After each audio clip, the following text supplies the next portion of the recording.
राधे राधे प्यारे भक्तों, जय श्री हरि, जय माँ लक्ष्मी, ओम संचराय नमो। प्यारे भक्तों, आज मैं आप सभी को सुनाने जा रही हूँ शनिवार व्रत कथा। शनि देव को ग्रहों का राजा कहा जाता है। भगवान भोलेनाथ ने इन्हें न्याय के देवता की उपाधि दी है। जो लोग शनिवार का व्रत करते हैं उनको पूजा के समय शनिवार व्रत कथा का श्रवण करना चाहिए। तो आज मैं आप सभी को सुनाने जा रही हूँ शनिवार की व्रत कथा। ध्यानपूर्वक इस कथा को सुनिएगा और अंत तक सुनिएगा। कथा सुनने से पहले आपको बता दें कि हमारे चैनल पे नए हैं तो लाइक कर चैनल को सब्सक्राइब कर लीजिएगा और कमेंट में जय शनिदेव लिखना ना भूलिएगा। एक समय स्वर्गलोक में सबसे बड़ा कौन है? इस प्रश्न पर 9 ग्रहों में वाद विवाद हो गया। विवाद इतना बढ़ गया कि परस्पर भयंकर युद्ध की स्थिति बन गई। निर्णय के लिए सभी देवता देवराज इंद्र के पास पहुंचे और बोले, हे देवराज, आपको निर्णय करना होगा कि हम में से सबसे बड़ा कौन है। देवताओं का प्रश्न सुनकर देवराज इंद्र उलझन में पड़ गए। इंद्र बोले, हम इस प्रश्न का उत्तर देने में असमर्थ हूँ। हम सभी पृथ्वी लोक में उज्जैन नगरी में राजा विक्रमादित्य के पास चलते हैं। देवराज इंद्र सहित सभी ग्रहों देवताओं उज्जैन नगरी पहुंचे। महल में पहुंचकर जब देवताओं ने उनसे अपना प्रश्न पूछा तो राजा विक्रमादित्य भी कुछ देर के लिए परेशान हो उठे, क्योंकि सभी देवता अपनी अपनी शक्तियों के कारण महान थे। किसी को भी छोटा या बड़ा कह देने से उनको क्रोध के प्रकोप से भयंकर हानि पहुंच सकती थी। अचानक राजा विक्रमादित्य को एक उपाय सूझा और उन्होंने विभिन्न धातुओं स्वर्ण, रजत, चांदी, कंसा, तांबा, सीसा, रंगा, दस्ता, अप्रोक एवं लोहा के 9 आसनों बनवाए। धातुओं के गुरु के अनुसार सभी आसनों को एक दूसरे के पीछे रखवाकर उन्होंने देवताओं को अपने अपने सिंहासन पर बैठने को कहा। देवताओं के बैठने के बाद राजा विक्रमादित्य ने कहा, आपका निर्णय तो स्वयं हो गया। जो सबसे पहले सिंहासन पर विराजमान है वही सबसे बड़ी हैं, जो सबसे पीछे विराजमान है वो सबसे छोटी हैं। राजा विक्रमादित्य के निर्णय को सुनकर शनि देवता ने सबसे पीछे आसन पर बैठने के कारण अपने को छोटा जानकर क्रोधित होकर कहा, राजा विक्रमादित्य, तुमने मुझे सबसे पीछे बैठाकर मेरा अपमान किया है। तुम मेरी शक्तियों से परिचित नहीं हो। मैं तुम्हारा स्वर्ग नाश कर दूंगा। शनि ने कहा, सूर्य एक राशि पर 1 महीना, चंद्रमा 2.25 महीना, 2.25 दिन, मंगल 1.5 महीने, बुध और शुक्र 1 महीने, बृहस्पति 13 महीने रहते हैं, लेकिन मैं किसी राशि पर 7.5 वर्ष 7.5 तक रहता हूँ। बड़े बड़े देवताओं को मैंने अपने प्रकोप से पीड़ित किया है। राम को 7.5 के कारण ही वन में जाकर रहना पड़ा और रावण को 7.5 के कारण ही युद्ध में मृत्यु का शिकार बनना पड़ा। अब तो भी मेरे प्रकोप से नहीं बच सकेगा। इसके बाद न्याय ग्रहों के देवता तो प्रसन्नता के साथ चले गए, परंतु शनिदेव बड़े क्रोध के साथ वहां से विदा हुए। राजा विक्रमादित्य पहले की तरह ही न्याय करते रहे। उनके राज्य में सभी स्त्री पुरुष बहुत आनंद से जीवन यापन कर रहे थे। कुछ दिन ऐसे ही बीत गए। उधर शनि देवता अपने अपमान को भूले नहीं थे। विक्रमादित्य से बदला लेने के लिए एक दिन शनिदेव ने घोड़े के व्यापारी का रूप धारण करके और बहुत सी घोड़े के साथ उज्जैन नगरी पहुंचे। राजा विक्रमादित्य ने राज्य में किसी घोड़े के व्यापारी के आने का समाचार सुना तो अपने अश्रुपाल को कुछ घोड़े खरीदने के लिए भेजा। घोड़े बहुत कीमती थे। अश्रुपाल ने यह जब वापस लौटकर इस संबंध में बताया तो राजा विक्रमादित्य ने स्वयं आकर एक सुंदर एवं शक्तिशाली घोड़े को पसंद किया। घोड़े की चाल देखने के बाद राजा उस घोड़े पर सवार हुए तो वह घोड़े बिजली की गति से दौड़ पड़ा। तेजी से घोड़ा दौड़ते राजा को दूर एक जंगल में ले गया और फिर राजा को वहां गिराकर जंगल में कहीं गायब हो गया। राजा अपने नगर को लौटने के लिए जंगल में भटकने लगे, लेकिन उन्हें लौटने का कोई रास्ता नहीं मिला। राजा को भूख प्यास लगाई। बहुत घूमने पर उसे एक चरवाहा मिला। राजा ने उससे पानी मांगी। अपनी पानी पीकर राजा ने उसे चरवाहा को अपनी अंगूठी दे दी। फिर उससे रास्ता पूछकर वह जंगल से निकलकर पास के नगर में पहुंचा। राजा ने एक सेठ की दुकान पर बैठकर कुछ देर आराम किया। उस सेठ ने राजा से बातचीत की तो राजा ने उसे बताया कि मैं जैनपुर नगरी से आया हूँ। राजा के कुछ देर दुकान पर बैठने से सेठ जी की बहुत बिक्री हुई। सेठ ने राजा को बहुत भगवान समझा और खुश होकर उसे अपने घर भोजन के लिए गया। सेठ के घर में सोने का हार एक खूंटी पर लटका हुआ था। राजा को उस कमरे में छोड़कर सेठ कुछ देर के लिए बाहर गया। तभी एक अचानक जनक घटना घटी। राजा के देखते देखते सोने के उस हार को खूंटी ने निगल गई। सेठ ने कमरे में लौटकर हार को गायब देखा तो चोरी का संदेह राजा पर ही किया, क्योंकि उस कमरे में राजा ही अकेले बैठे थे। सेठ ने अपने नौकरों से कहा कि इस परदेसी को रस्सियों से बांधकर नगर के राजा के पास ले चलो।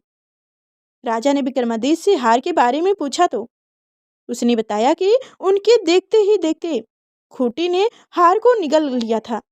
इस पर राजा ने क्रोध होकर चोरी करने का आरोप में विक्रमादित्य के हाथ पांव कटवाने का आदेश दे दिया। राजा विक्रमादित्य के हाथ पांव कटवाकर उसे नगर की सड़क पर छोड़ दिया गया।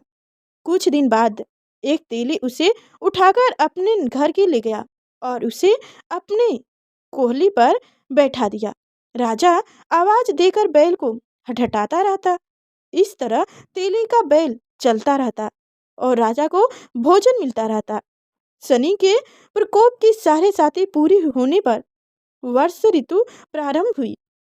राजा विक्रमादित्य एक रात मेघ मल्लाह गा रहा था। तभी नगर के राजा की लड़की राजकुमारी मोहिनी रथ पर सवार उस तेली के घर के पास से गुजरी। उसने मेघ ललाह सुना तो उसे बहुत अच्छा लगा और दासी को भेजकर गाने वालों को बुला लाने को कहा। दासी ने लौटकर राजकुमारी को अपंग राजा के बारे में सब कुछ बतला दिया। राजकुमारी उनके मेघ ललाह से बहुत मोहित हुई। अंत उसने सब कुछ जानकर भी अपंग राजा से विवाह करने का निर्णय कर लिया। राजकुमारी ने अपने माता पिता से जब यह बात कही तो वो हैरान रह गए। रानी ने मोहिनी को समझाया, बेटी तेरे भाग्य में तो किसी राजा की रानी होना लिखा है, फिर तू उस अपंग से विवाह करके अपने पाँव पर कुल्हाड़ी क्यों मार रही हो। राजकुमारी ने अपनी जिद नहीं छोड़ी। अपनी जिद पूरी करने के लिए उसने भोजन करना छोड़ दिया और प्राण त्याग देने का निर्णय कर लिया। आखिर राजा रानी को बेबस होकर अपंग विक्रमादित्य से राजकुमारी का विवाह करना पड़ा। विवाह के बाद राजा विक्रमादित्य और राजकुमारी तेली के घर में रहने लगे। उसी रात स्वप्न में शनिदेव ने राजा से कहा, राजा तुमने मेरा प्रकोप देख लिया, मैंने तुम्हें अपने अपमान का दंड दिया है। राजा ने शनिदेव से क्षमा करने को कहा और प्रार्थना की, हे शनिदेव आपने जितना दुख मुझे दिया है अन्य किसी को ना देना। शनिदेव ने कुछ सोचकर कहा, राजा मैं तुम्हारी प्रार्थना स्वीकार करता हूँ। जो कोई स्त्री पुरुष मेरी पूजा करेगा, शनिदेव को व्रत करके मेरी व्रत कथा सुनेगा, उस पर मेरी कृपा बनी रहेगी। प्रातःकाल राजा विक्रमादित्य की नींद खुली तो अपने हाथ पांव देखकर राजा को बहुत खुशी हुई। उसने मन ही मन शनिदेव को प्रार्थना किया। राजकुमारी भी राजा के हाथ पांव सही सलामत देखकर बहुत खुश हो गई, प्रसन्न हो गई। तब राजा विक्रमादित्य ने अपना परिचय देते हुए शनिदेव के प्रकोप की सारी कहानी सुनाई। सेठ को जब इस बात का पता चला तो दौड़ता हुआ तेली के घर पहुंचा और राजा के चरणों में गिरकर क्षमा मांगने लगा। राजा ने उसे क्षमा कर दिया, क्योंकि यह सब तो शनिदेव के प्रकोप के कारण हुआ था। सेठ राजा को अपने घर ले गया और उसे भोजन कराया। भोजन कराते समय वहाँ एक आश्चर्यजनक घटना घटी। सबके देखते देखते उस खूंटी ने हार उगल दिया। सेठ जी ने अपनी बेटी का विवाह भी राजा के साथ करा दिया और बहुत से स्वर्ण आभूषण धन आदि देकर राजा को विदा किया। राजा विक्रमादित्य राजकुमारी मोहिनी और सेठ की बेटी के साथ उज्जैन नगरी पहुंचे तो नगरवासियों ने हर्ष से उनका स्वागत किया। अगले दिन राजा विक्रमादित्य ने पूरे राज्य में घोषणा करवाई कि शनिदेव सब देवों में सर्वश्रेष्ठ हैं। प्रत्येक स्त्री पुरुष शनिवार को उनका व्रत करो और व्रत कथा अवश्य सुनो। राजा विक्रमादित्य की घोषणा से शनिदेव बहुत प्रसन्न हुए। शनिवार का व्रत करने और व्रत कथा सुनने के कारण सभी लोगों की मनोकामनाएं शनिदेव की कृपा से पूरी होने लगी। सभी लोग आनंद पूर्वक रहने लगे। जय शनिदेव। प्यारे भक्तों, ये थी शनिवार व्रत कथा। अब हम लोग जानेंगे कुछ शनिवार के व्रत की विधि के बारे में।